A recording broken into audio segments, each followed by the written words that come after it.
pledge allegiance to the flag of the United States of America, to the republic for which it stands, one nation, under God, indivisible, with liberty and justice for all. I pledge my head to clearer thinking, my heart to greater loyalty, my hands to larger service, and my health to better living for my club, my community, my country, and my world.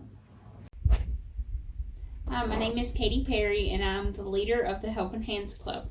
Today we are going to be making cinnamon applesauce Christmas ornaments. So you're going to need your applesauce and your cinnamon. You should all have the recipe that Catherine sent out to you, and if you don't, just message me and let me know.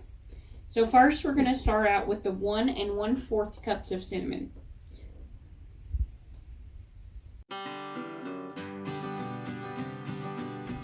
Once you have that, you can pour it in your mixing bowl. Then you need to take your applesauce, and you just need 1 cup.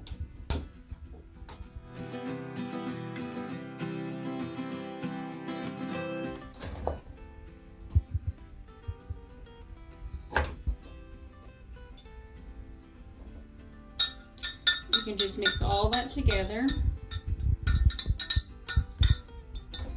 It doesn't have to be perfect.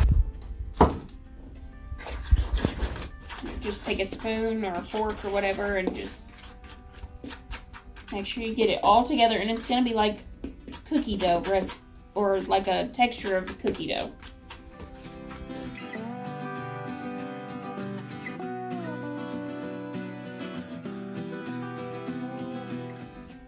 If you put too much applesauce or don't have the texture that you want, you can always add more cinnamon to act as like your flour base.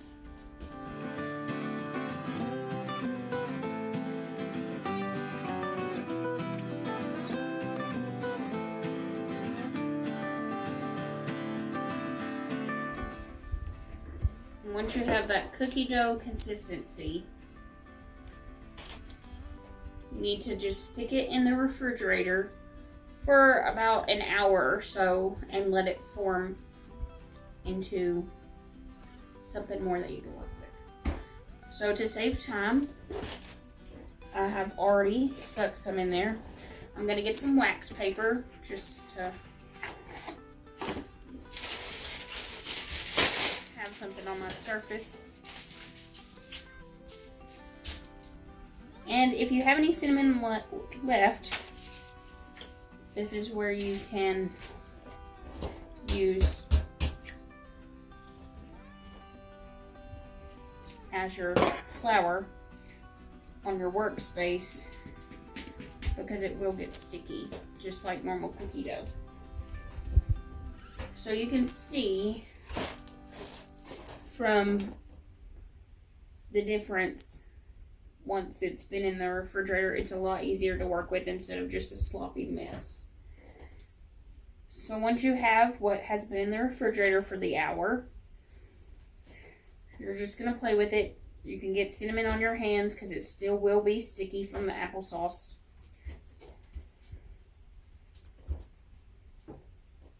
You're going to pat it out.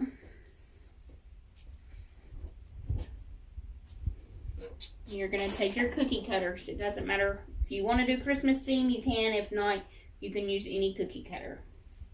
You're going to press it. Make sure it's went all the way through. Get your excess off. Pop it out. And there you have, you can see, your cookie. So once you have that, it's easier if you use a straw, because when you poke the hole in it, the straw will take that extra piece. I don't have a straw, so I'm going to use the end of a paintbrush. And I'm just going to make a hole. And that's where we'll put our string later. So you will repeat that process until you have used all of your cookie batter, or until you're got enough, as many as you want. So also, if you're like me and you like glitter, you're making this for friends and family, they might not like glitter too much. But you can always get some glitter and just sprinkle on there. And then that way when it bakes, it'll have a nice little shine to it. So after you get all of those made, you're going to put your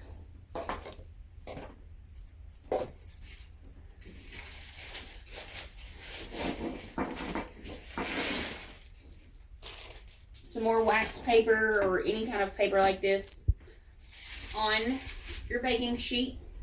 You're going to put it in the oven for set on 200 degrees, and you're going to cook it for 2 hours. You want to make sure that you cook it the whole time, because if not, the middle of your cookies will not get done and they will still be super flimsy. So you want to make sure that you cook them for the full 2 hours, because it's going to cook very slow, and that way they can get hard and crispy. So, time to put them in the oven. So now that they have baked for 2 hours, you're going to let them sit and cool. But once they are done, they're hard, and it's time to strain them. If you see I have glitter, it is coming off. I put a little too much. So you can use a pipe cleaner, you can use some ribbon, or you can use some twine. It doesn't matter, whatever you use, it's up to you. Some might be easier to use than others, depending on how big your hole was.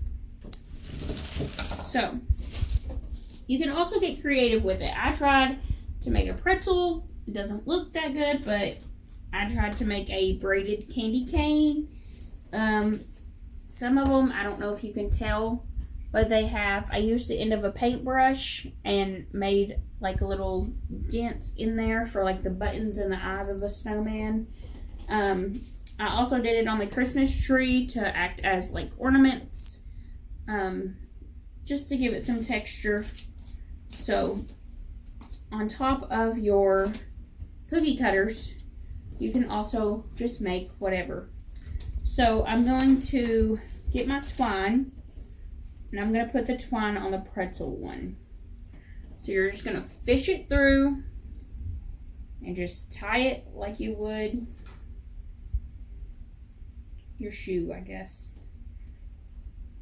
Just tie a knot, and then you can hang that. And they don't have to be Christmas ornaments. They smell amazing, so you can use them to hang around your house. I know people use them to put on little gifts. Like you can, let's see, I'll use pipe cleaner for one. So I could take this, and if I wanted to put a little paper on here, attaching to say like to Sarah or whatever, you could just like hang this on your present and give it to them, and then it smells. So you can do a lot of different things with them. I've even seen people paint them a little bit, like if you want to paint on the snowman. I put glitter all over mine, so I'm not going to be doing that. But you can just get creative with it, and make sure you send us pictures and let us see what you got. Have a good night.